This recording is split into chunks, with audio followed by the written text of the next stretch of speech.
Assalamualaikum warahmatullahi wabarakatuh. Perkenalkan, nama saya Rahel Aisyah Alteisya dengan NIM 192231097.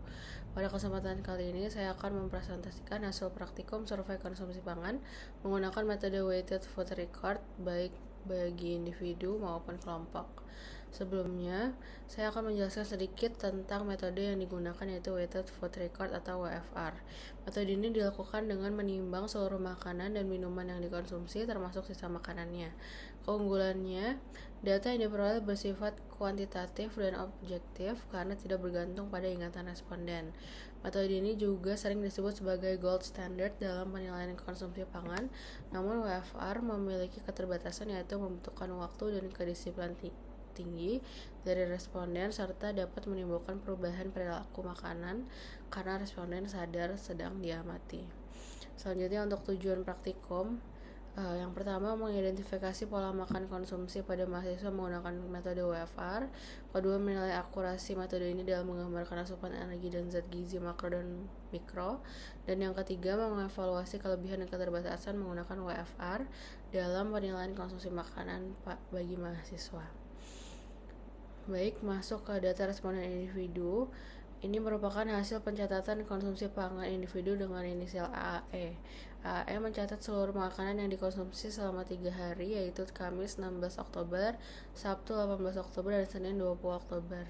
Menu yang dikonsumsi antara lain yaitu buah melon, Indomie goreng, nasi ayam Hainan, ayam cabai garam, sei Indonesia, nasi kerau, dan air mineral. Seluruh makanan tersebut ditimbang sebelum dikonsumsi termasuk sisa makanannya sehingga diperoleh berat bersih yang akurat. Selanjutnya, perhitungan total asupan gizi AAE di mana dari hasil perhitungan rata-rata energi yang dikonsumsi AAE adalah 835 kilokalori, masih di bawah kebutuhan harian. Asupan protein 29 gram, lemak 23 gram, dan karbohidrat 129 gram, di mana karbohidrat menjadi sumber energi terbesar. Untuk zat gizi mikro maupun zat besi, kalsium, dan natrium tergolong rendah. Secara umum, asupan energi dan zat gizi AAE masih rendah sehingga perlu peningkatan keseimbangan asupan agar kebutuhan gizinya dapat terpenuhi. Selanjutnya, berdasarkan analisis energi intake AAE itu sebesar 836 kilokalori, sementara basal metabolic rate atau BMR-nya 1326 kilokalori. Hasil rasio EI terhadap BMR adalah 0,67 yang lebih rendah dari batas Goldberg cutoff, yang mana yaitu 1,1 sampai 1,2. Artinya terjadi underreporting atau kemungkinan asupan energi yang dilaporkan lebih rendah daripada konsumsi sebenarnya. Hal ini bisa disebabkan oleh mungkin porsi makan yang kecil dan pencatatannya mungkin juga tidak lengkap. Selanjutnya, jika dibandingkan dengan kebutuhan, asupan energi AAE hanya 52% dari kebutuhan, protein 7%, lemak 13 gram, dan karbohidrat 32%.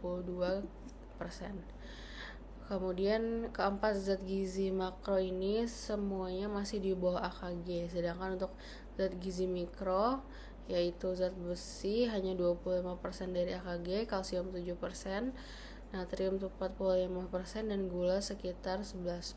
Jadi baik makro maupun mikronutrien belum memenuhi kebutuhan harian dan perlu diperbaiki agar lebih seimbang. Lanjut, masuk ke data responden kelompok.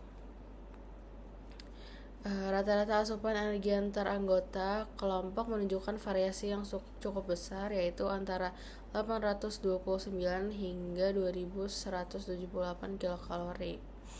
Sebagian besar responden belum memenuhi kebutuhan energi harian, hanya satu responden laki-laki yang mendekati angka kecukupan. Hal ini menunjukkan bahwa secara umum pola makan kelompok masih rendah dari kebutuhan.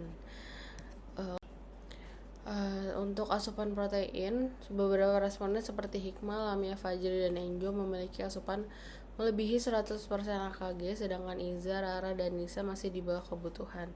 Asupan lemak bervariasi antara 21 hingga 73 gram, dengan sebagian besar belum mencapai angka kecukupan. Sementara karbohidrat juga relatif rendah, hanya sekitar 30 hingga 70% dari kebutuhan harian.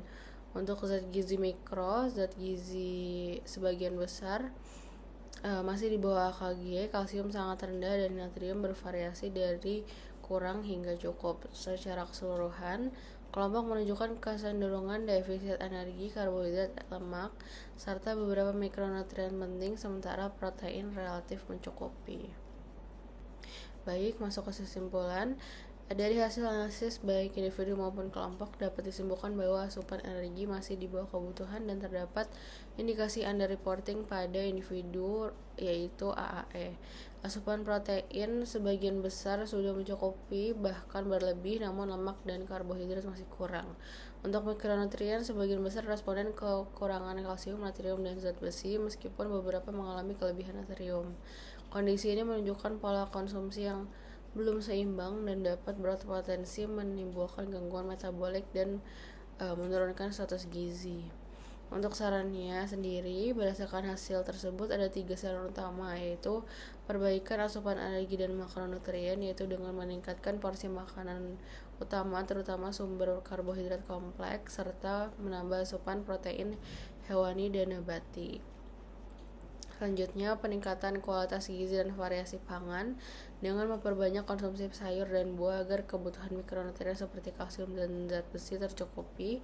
Dan yang terakhir, perbaikan pola dan kebiasaan makan dengan tidak melewatkan waktu makan, mengurangi jajanan pengganti makanan utama, dan membiasakan pola makan teratur dengan porsi yang seimbang.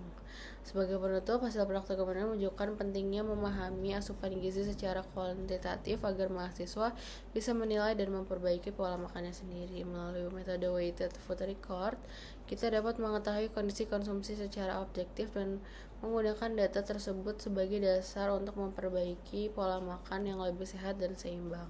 Terima kasih atas perhatiannya. Wassalamualaikum warahmatullahi wabarakatuh.